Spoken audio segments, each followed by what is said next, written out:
My name is Cheryl. I'm a licensed clinical social worker, and I am also a certified sex addiction therapist and a certified sex therapist, as well as a lot of other trauma certifications. I'm here because I really want to make sure that people get the help that they need when they're in a crisis or having chaos over a relationship. The very first thing that I would say a couple needs to do when there's been evidence or discovery of some type of affair or some type of cheating, whether that's pornography use or sexting or accessing, having an emotional affair with previous coworkers or current coworkers. It's those kinds of things that you wanna figure out, are you emotionally safe? Like, is that affair partner gonna come back and do something to you to make sure that your life is thrown off balance or that your family is, experiencing or given knowledge or information about that? The other side is physically, do you need to go and get yourself checked out? Do you need a doctor's exam to make sure that all of your organs, your sexual parts are taken care of? STDs and various other things could have been spread depending on what type of cheating it was.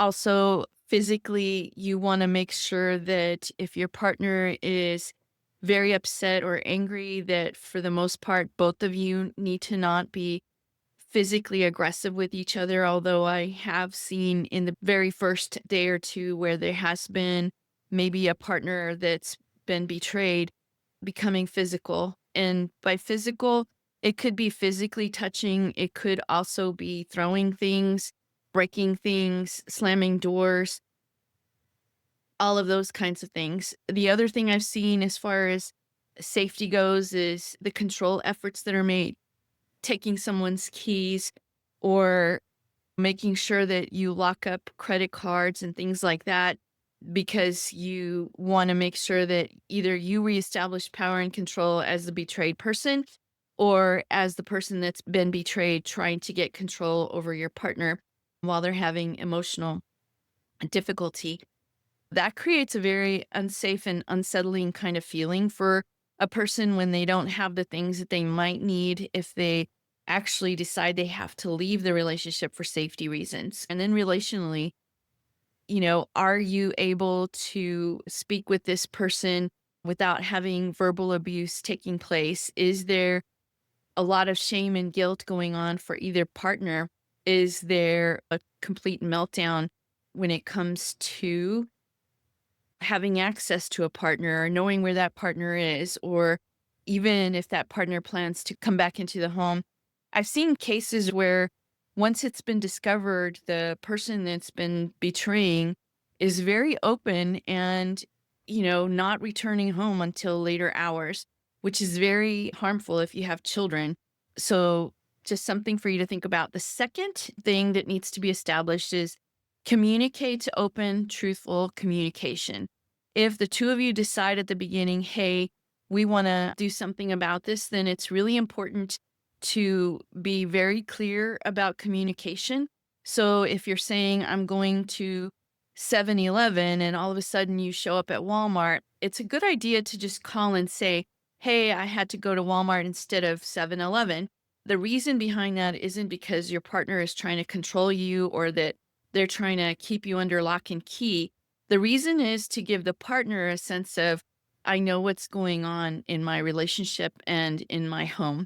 And that's pretty much it. So it's a way to decrease the anxiety and the fear that your partner's acting out again. The other thing with communication is when you only provide part of the truth, there's a high chance that your partner is going to say, well, I know there's more to this, and they fill in the blanks. And when they fill in the blanks, sometimes that story is going to be a lot worse than what you might have actually been able to fill in. So just want to put a plug in there for as much as you can, 100%. I've been trained under Dr. Omar Minwala in this area, and he has so kindly pointed out that everybody has occasions to lie, tell white lies, or half truths. And it's things like that that we're not necessarily looking for, but The more that you can demonstrate honesty in all areas, the better. The last area, the third area, is to look for guidance, and especially look for a therapist that specializes in this type of thing. If it's an affair, you might want to look for a licensed marriage and family therapist or a licensed psychological counselor, or a licensed certified social worker that specializes in this field. So when you're calling and asking for appointments, don't just go for the first thing that opens up. Also turn around and ask for more information. Like, does this person have any training in this area? There's a lot of damage that can happen when a professional doesn't have the underlying knowledge base. A lot of damage can be done, especially to the partner when certain things get said, like, oh, you know, we're going to make this work no matter what, and just get over it, things like that. It can really cause a partner to feel unempowered and hurt just as much as if they just found out about the affair or the cheating. So, you know, I am a certified sex addiction therapist and I offer individual, couple, and group work because, those are important pieces to recovery in the relationship. And the things that I see in my office are people that are using pornography of all types, people that are cheating with, affair partners and maybe multiple affair partners, people that are sending pictures of themselves to other people, accessing webcam girls and OnlyFans, paying thousands of dollars out of the family funds to access some of these things, going to massage parlors, using escorts, going to strip clubs. So all of that is considered cheating and is setting the stage for someone to feel like they're unsafe, and also because they're dealing with the lies, no communication. So wanted to just point those out as, looking for a professional is very helpful. And like I said, a certified sex addiction therapist is trained in multiple areas. Some have specialties in just the partner, some have specialties in working with the problematic sexual behavior, and then others specialize in the couple work. And then even others like to specifically only do the group work.